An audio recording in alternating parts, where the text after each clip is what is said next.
Hello friend, welcome to my YouTube channel. I hope आप सभी लोग अच्छे होंगे। दोस्तों, आज हम करंट डिवीजन रूल के बारे में पढ़ेंगे।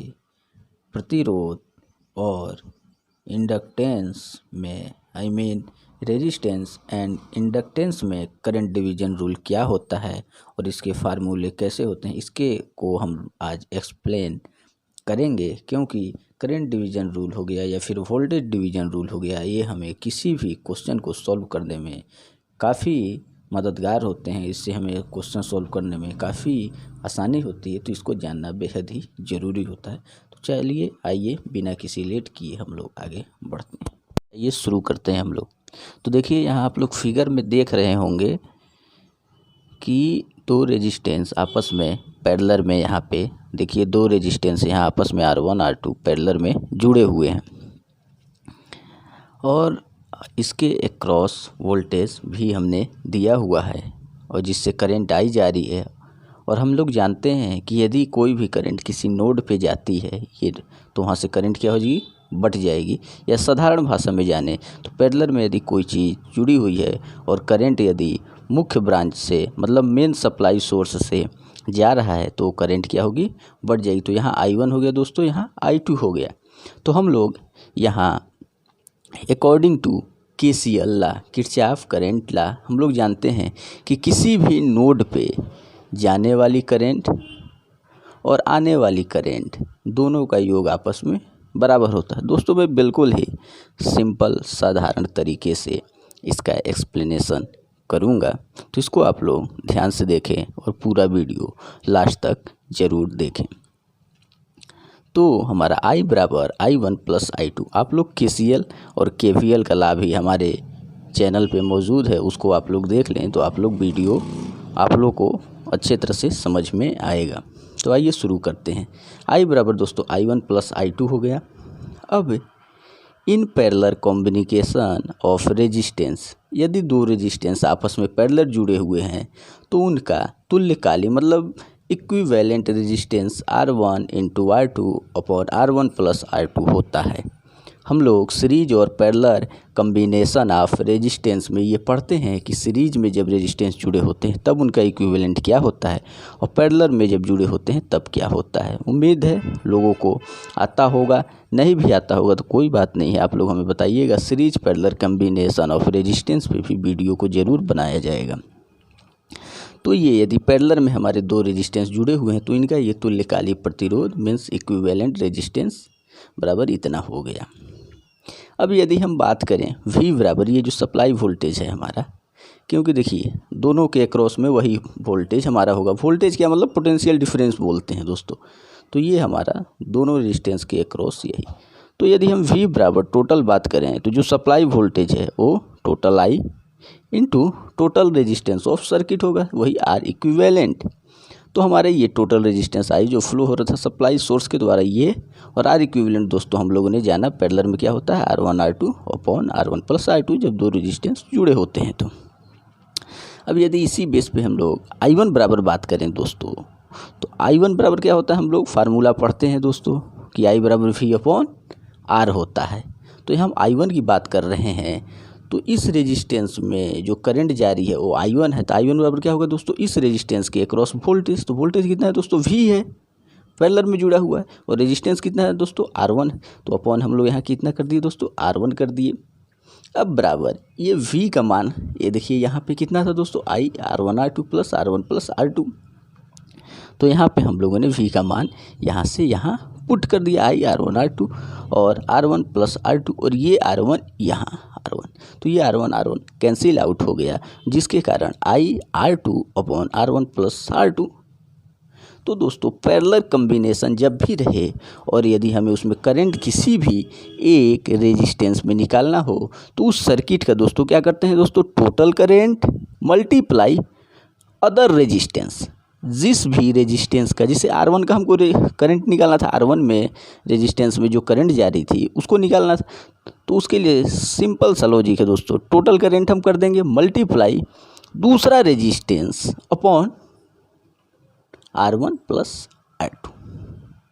सिंपल सा फार्मूला। इसी तरह I2 का भी हो जाएगा दोस्तों, टोटल करेंट गुणे I2 किस में है, R2 में है, तो यहाँ रेजिस्टेंस कौन सा लेंगे, R1 लेंगे और नीचे R1 प्लस R2 लिख देंगे।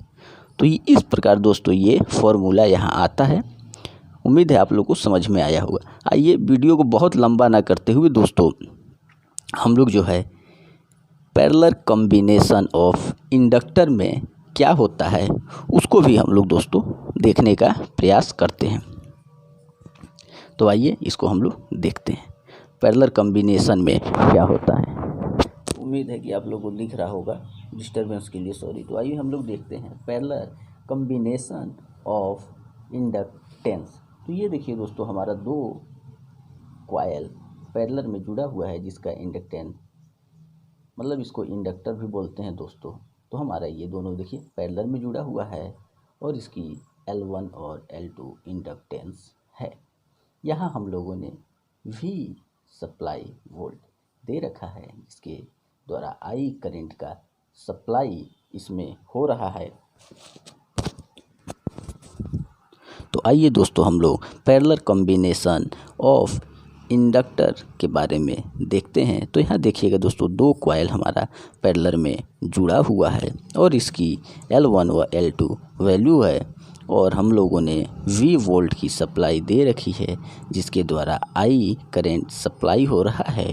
और यहाँ नोड पे आने के बाद, ये हमारा नोड है दोस्तों, नोड पे आने के बाद I1 और I2 करंट जो है I1 हमारा L1 में के थ्रू फ्लो हो रहा है और I2 L2 के थ्रू फ्लो हो रहा है। तो हम इसमें करंट डिवीजन रूल को पढ़ रहे हैं। तो आइए जानते हैं कि इसमें करंट किस प्रकार होगा और कैसे आएगा। तो दोस्तों कुछ फार्मूला होता है जिसको आप लोगों को जानने की आवश्यकता होगी और हो सके आप में बहुत जानते भी हों। तो आइए हम लोग देखते हैं V। इस V को हम लोगों ने लिया है। इस V का यदि वैल्यू हमें ज्ञात करना हो तो इसके लिए फार्मूला क्या होगा दोस्तों, ये इस फार्मूले के द्वारा हमें पता चलता है V बराबर L इक्विवेलेंट। L इक्विवेलेंट का मतलब कोई भी यदि पैरेलल में इंडक्टेंस जुड़े हुए हैं, कई सारे हो सकते हैं, n तक हम मान लें, तो उनका इक्विवेलेंट रेजिस्टेंस का मान, फिर di/dt मतलब करंट का जो परिवर्तन दर, इसको बोलते हैं di/dt को मतलब rate of change of current. तो ये I है दोस्तों। यदि हमें I दिया होता और L इक्विवेलेंट दिया होता, अब बोलता कि ये V हमें टोटल ज्ञात कीजिए सप्लाई, तो हम इस फार्मूले के माध्यम से ज्ञात करते। तो ये एक फार्मूला होता है V बराबर L इक्विवेलेंट di/dt। तो ये कहाँ से आता है दोस्तों, कैसे आता है, इसकी भी बात है, लेकिन अब इसी वीडियो में बताना मुश्किल है क्योंकि वीडियो काफ़ी लंबा हो जाएगा। ये एक फार्मूला होता है V बराबर L equivalent di/dt। L equivalent इसलिए लिए क्योंकि इसमें दो रेजिस्टेंस हैं या और ज़्यादा हो इसलिए, नहीं तो V बराबर L di/dt फार्मूला होता है। अब L इक्विवेलेंट, यदि दो इंडक्टर आपस में पैरेलल में जुड़े हो तो उनका तुल्यकाली प्रतिरोध L1 × L2 upon L1 plus L2 होता है।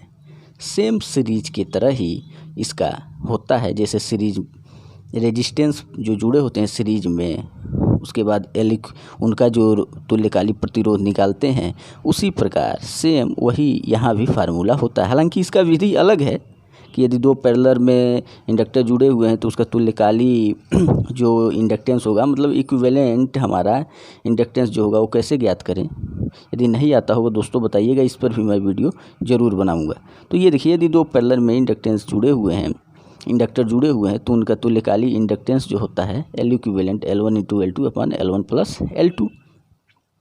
अब दोस्तों I की हम लोग बात करें तो I बराबर होता है किसी भी इंडक्टर वाले सर्किट में उस इंडक्टर के माध्यम से फ्लो होने वाली करंट। तो हमने यहाँ टोटल I लिया है। अब कहाँ से हम लिए, ये देखिए यहाँ से लिए इस di से, ठीक। यदि हमें यहाँ से I ध्यान से देखें दोस्तों तो ये L इक्विवेलेंट नीचे आ जाएगा, इसके di/dt बचेगा, फिर dt इधर चले जाएगा तो ये दोस्तों बच जाएगा 1/L इक्विवेलेंट हो जाएगा। ये L जाएगा इस साइड तो नीचे हो जाएगा 1/L इक्विवेलेंट और ये V dt हो जाएगा दोस्तों।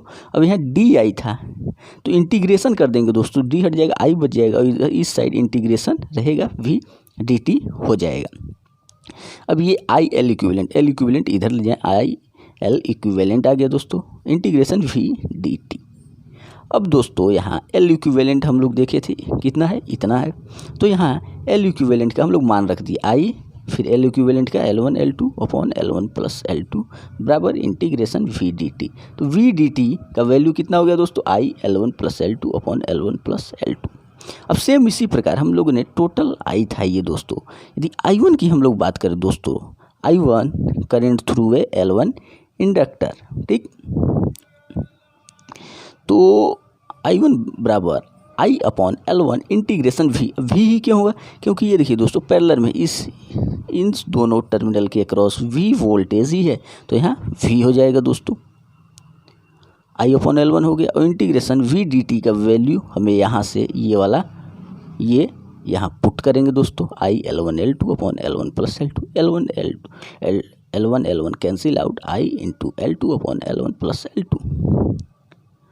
तो इसको और रेजिस्टेंस वाले को मिलाएंगे तो ये देखिए दोस्तों, I2 बराबर total current into another resistance upon R1 plus R2। Same इसी प्रकार यहाँ दोस्तों I1 ज्ञात कर रहे थे, मतलब L1 में करेंट, तो क्या हुआ टोटल करेंट, और अनदर इंडक्टर का inductance upon L1 plus L2, same resistance की तरह। ये एक एक्सप्लेनेशन था कि कहाँ से आया, ताकि कॉन्सेप्ट जो है क्लियर रहना चाहिए।